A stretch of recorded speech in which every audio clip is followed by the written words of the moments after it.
they came through with Dance Gavin Dance. They were piggybacking on that tour.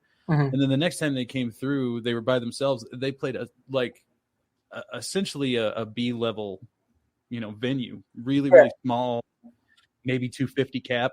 Yeah. And it's like these dudes are playing, stadiums out where they're from. So there's a little bit of, there's a little bit of give and take, especially when it comes to the pop punk stuff. It is what it is. Like this band, Telltale, that I produced, they ended up signing to Sharp Tone, which is the same label as Don Bronco. And and it worked out for a while, but I think since they're figuring out new situations or whatever. But for them as a brand new band, that was incredible for them. Because they got to go on bigger tours and they got to do all this stuff. But if they were a band that already came out with a record with moderate success and they took that same deal that they took when they were a brand new band, probably wouldn't have worked out the same. Yeah, that's true. Situation. I want to go over something that you said earlier, but before I do that, I want to play your music video.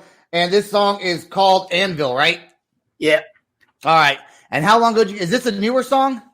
No, this was our first song, and it was just sort of like a feeler, and we just sort of went crazy with like a dual guitar solo and breakdown, and just had fun with it. All right, yes, man. Let's check out Anvil right now. Here we go.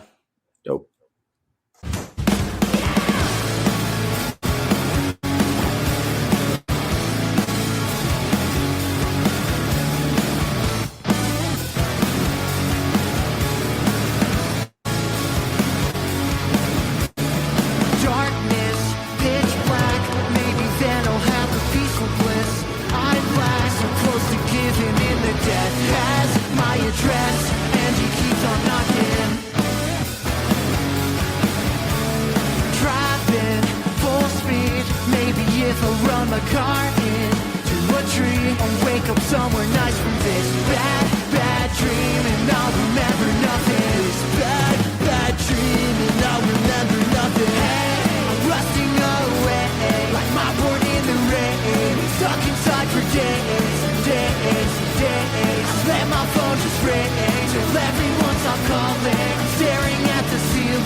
Nice, man. That is a cool ass song. You know, it is pop punk, but it does have kind of an edge to it, I would say.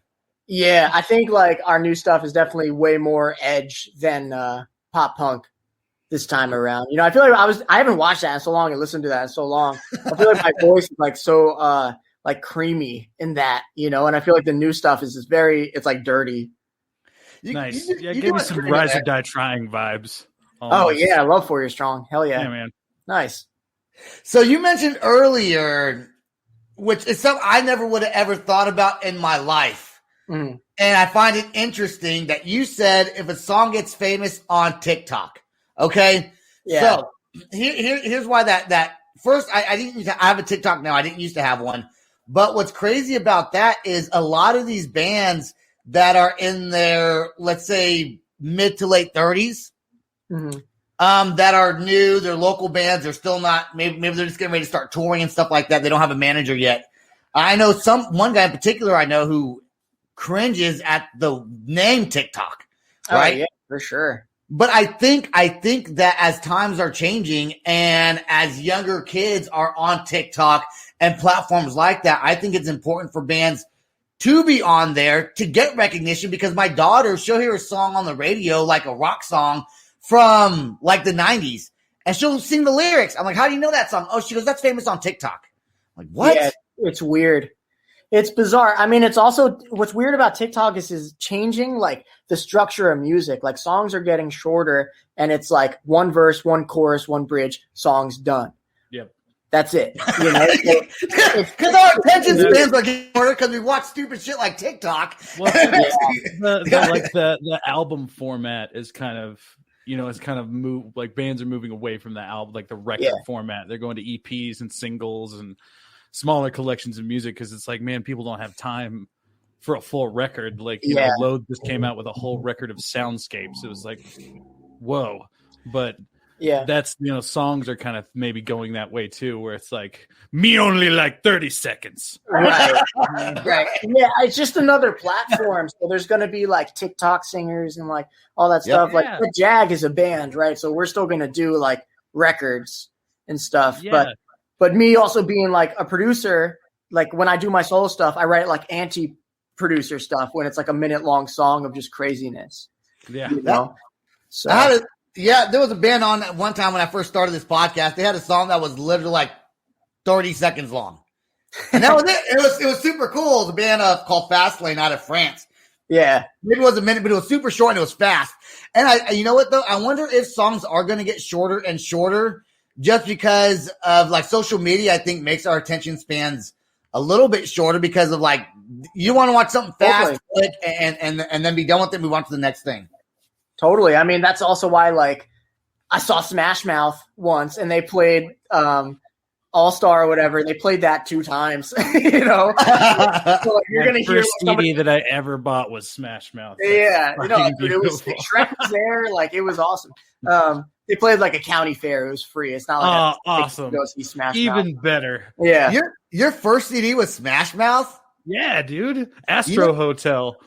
That's the most punk thing I've ever heard in my entire life. Dude, I remember it, man. My first CD was Coolio. Nice. And I don't even know if you guys know who that is, but he has a song on the. I got it delivered to me through like Columbia House or whatever, those old CD mailing things. And the name of the song, one of the names of the song was called "My Hands on My Nutsack."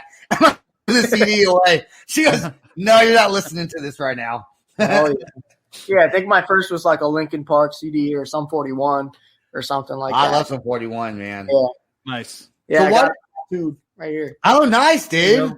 Yeah. Why did you change? Why did you go with the name? Because I saw Jet Jag on your Facebook profile, and then I read Jet Jaguar, so I assumed that Jet Jag obviously just means Jet Jaguar. It's short.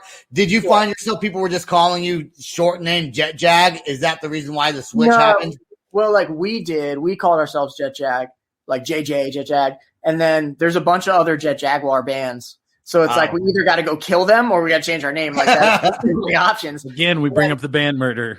Yeah, exactly. Yeah. No. This Taylor, is the way. Taylor and I have a thing where we talk about bands are formed by when a band. What was it when a band forms? Bands are formed because musicians systematically kill each other off to form one super band. Yeah, it's true. This is the secret Highlander way of the music. Only people really deep in the music industry know this. Yeah, well, letting out some serious secrets here. It's kind of true, but it's kind of true. And then and then also our guitarist left right after the first couple tours and stuff, just to deal with his own issues. We're still cool and whatever, but we just figured all right, new band member, new sound, sorta cool. Pandemic, time to start fresh, rebrand and really just go hard with Jet Jag, So are you guys currently writing new music right now? No, we literally just finished up recording out in California. We got back a month ago or whatever, and then we're just figuring out art and stuff. We're probably going to come out with new stuff in a couple months whenever shows are back. That stuff takes as much time as the recording process does. Almost. Yeah, art and promotional stuff. And it depends on the artists and stuff. The artist that we were dealing with was taking forever, going back and forth. I had to call the motherfucker and make shit happen. And I was like, dude, I usually don't even deal with the stuff. We gave you money, just finish it. Just do it. Please. So, did you give him an idea and it just didn't work, or he just wasn't doing it, performing? No, he just was taking too long. Yeah, you got a deadline, man. You got to meet this shit. You're getting ready to promote. So I guess I didn't realize that. I guess me, I'm such I talk fast, I think fast, and I do things fast, and I'm normally not prepared for stuff. And so if I had a song, I would just go ahead and come up with a song and then get the artwork later and be like, oh, here's the artwork to the song we came out with. Right. That's not the way it's supposed to be. No, I mean, it's just if I'm putting money into recordings myself without a label and shit, I want to make sure that it has the best chance of survival it can, And it's also I believe in it. It's fucking cool rock music. I think that it would be cool to just pack basements and have kids go crazy for it. Hell yeah, man. Okay, so even I started this podcast. I had no idea what I was doing. And now it looks way better than when I first started. But I was like, whatever. I just record some shit. I learn as I go. I should be more like you and be more prepared. But eventually I get the hang of it. Yeah, I mean, it is what it is, too. Like when we used to book tours and stuff, we show up to venues and nobody's there. Nobody's there to even open the doors for us. Oh, shit.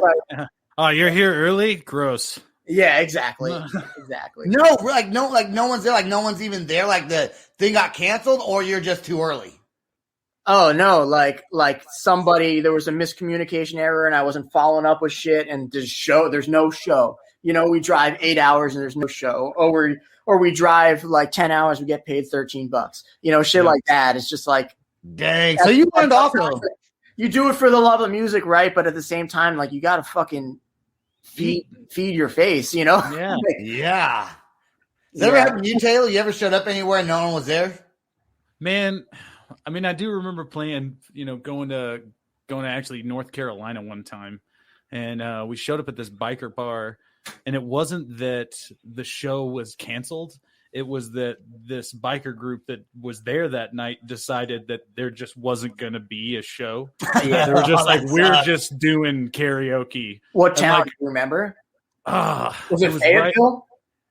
No, but it was close to Fayetteville. Okay. Dude, let's go down there. It's this little. It was one of those little podunk, it was probably called Brummond or some, Got you. Trash can city. Those are they that is an oddly specific question, Pete.